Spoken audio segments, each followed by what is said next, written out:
வீடியோவை தொடர்ந்து பார்க்குறதுக்கு முன்னால் கீழே உள்ள சப்ஸ்கிரைப் பெல் பட்டனை கிளிக் பண்ணுங்கள். அப்போ தான் தொடர்ந்து வரும் செய்திகளை நீங்கள் பார்க்க முடியும்.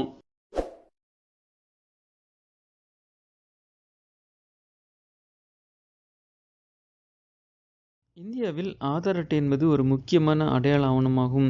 இந்த ஆதார் அட்டை அரசு மற்றும் அரசு சாரா என அனைத்து விதமான செயல்பாடுகளுக்கும் மிக முக்கியமாக ஆவணமாக திகழ்கிறது. மேலும் ஆதார் அட்டை எடுத்து 10 வருடங்கள் ஆகிவிட்டால் அதை கட்டாயமாக புதுப்பிக்க வேண்டும் என அரசு உத்தரவிட்டுள்ளது. அதன்படி ஆதார் அட்டையில் புகைப்படம், முகவரி உள்ளிட்ட பல்வேறு விவரங்களை மாற்றிக்கொள்ள வாக்காளர் அடையாள அட்டை, வங்கி கணக்கு, பான் கார்டு மற்றும் ஓட்டுநர் உரிமம் ஏதேனும் ஒரு ஆவணத்துடன் அருகிலுள்ள ஆதார் மையத்திற்கு சென்று புதுப்பித்துக் கொள்ளலாம். இந்நிலையில் ஆதார் அட்டையை புதுப்பிப்பதற்கான கால அவகாசம் செப்டம்பர் 14ஆம் தேதி வரை நீடிக்கப்பட்டுள்ளது. இந்த நாட்களுக்குள் கட்டணமின்றி ஆதார் அட்டையை புதுப்பித்துக் கொள்ளலாம். அதன் பிறகு https:/myaadhar.id government.in என்ற ஆன்லைன் முகவரியிலும் புதுப்பித்துக் கொள்ளலாம்.